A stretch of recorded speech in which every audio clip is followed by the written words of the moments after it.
মাননীয় প্রধান বিচারপতি নবনিযুক্ত প্রধান বিচারপতি ওনার বক্তব্যে টোটাল বাংলাদেশের আর্থ সামাজিক রাজনৈতিক প্রেক্ষাপট প্রতিফলিত হয়েছে।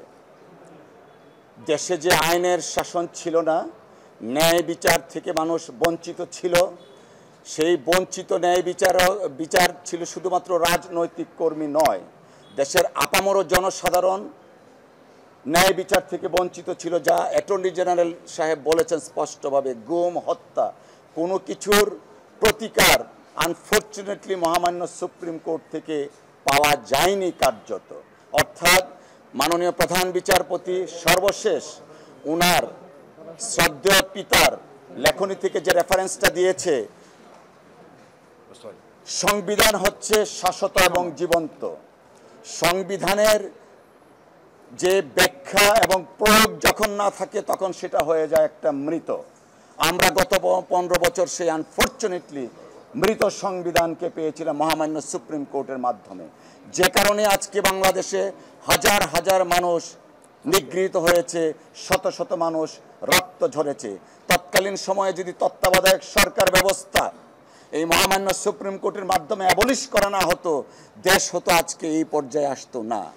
যখন দেশনেত্রী বেগম খালেদা জিয়াকে এক কাপড়ে বের করে দেওয়া হলো বাড়ির থেকে, তখন যদি সুপ্রিম কোর্ট ভূমিকা নিতেন তাহলে হয়তো দেশের 18 কোটি মানুষ আজকে শেখ হাসিনাকে এক কাপড়ে বাংলাদেশ থেকে বিতাড়িত করতো না। আমরা চাই আইনের শাসন, আমরা চাই ন্যায় বিচার, যেন আমি, আপনি, আমরা সারা বাংলাদেশের প্রত্যেকটা নাগরিক মহামান্য সুপ্রিম কোর্ট আমাদের আশা ভরসার শেষ স্থল, সেই জায়গাটাকে যেন এসে অক্ষত পায় এবং তারা যেন মনে করে yes it is my last resort, yes it is my last hope and I am getting redress from the honourable supreme court. গত কয়েকদিন আগে থেকেই অনেকে অনেক কথা বলছেন। এইটা ছিল একটা ক্রান্তিকালের সময়। কথাগুলোর বলার কারণও ছিল আপনাদের মাধ্যমে জাতি দেখেছেন, শুধুমাত্র বাংলাদেশ নয় বিশ্বব্যাপী দেখেছেন আমাদের মাননীয় প্রধান বিচারপতি বা অন্যান্য বিচারপতিরা তাদের তৎকালীন রুলিং পার্টি ছাত্রলীগের সভাপতি সম্পাদককে ডানে বামে দাঁড়িয়ে ফুল নিয়েছেন, আপনারা মিডিয়া পত্রিকা প্রকাশ করেছেন। বাংলাদেশের ইতিহাসে কেন কোনো বিশ্বের কোনো রাষ্ট্রের ইতিহাসে মাননীয় প্রধান বিচারপতি কখনো এরকম করেননি। আপনারা দেখেছেন তলোয়ার উপহার দেওয়া হয়েছে মাননীয় প্রধান বিচারপতিকে, তাও কখনো জাতি দেখেনি। আমরা চাই মহামান্য সুপ্রিম কোর্টের যে ঋত গৌরব, ঋত ঐতিহ্য আছে তা পুনঃপ্রতিষ্ঠা করার জন্য। আর ছাত্র জনতার যে দাবির কথা বলছেন, সেই সময় যারা তলোয়ার নিয়েছিলেন তারা তখন আসীন ছিলেন। এই নববিপ্লবের মাধ্যমে দ্বিতীয় স্বাধীনতার ফসল হিসাবে মহামান্য রাষ্ট্রপতি মাননীয় প্রধান বিচারপতিকে নিয়োগ দান করেছেন।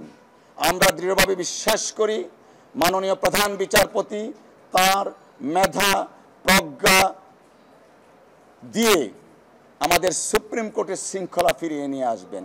মাননীয় প্রধান বিচারপতি যে সিদ্ধান্ত নেবেন, আমাদের আইনজীবী সমাজ সেই সিদ্ধান্ত মেনে নিব, আমাদের জন্য সেটা শিরোধার্য।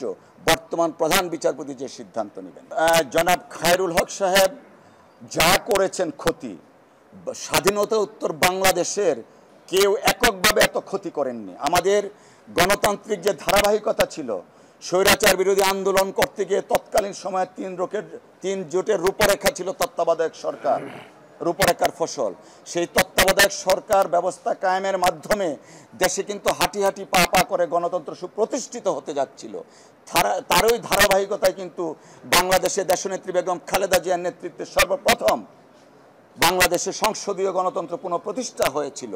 গণতন্ত্র যখন হাঁটি হাঁটি পা পা করে প্রতিষ্ঠিত হতে যাচ্ছিল, তখন এই খায়রুল হক সাহেব তার একক সিদ্ধান্তে তৎকালীন সময়ে আওয়ামী লীগের প্রভাবে প্রভাবিত হয়ে একক সিদ্ধান্তে তত্ত্বাবধায়ক সরকার ব্যবস্থা অ্যাবলিশ করে দিলেন।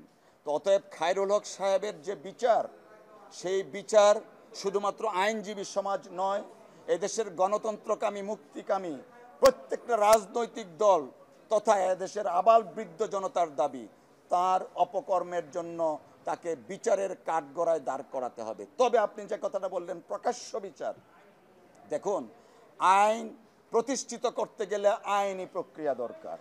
আমরা তার বিরুদ্ধে যথাযথ আইনি ব্যবস্থার মাধ্যমে দৃষ্টান্তমূলক বিচার দেখতে চাই, যাতে ভবিষ্যতে কেউ কখনো প্রধান বিচারপতি বা বিচারকের মতো এত একটা সম্মানিত জায়গায় অধিষ্ঠিত হয়ে ব্যক্তির স্বার্থে যেন আমাদের দেশকে অন্ধকারে ঠেলে না দেন।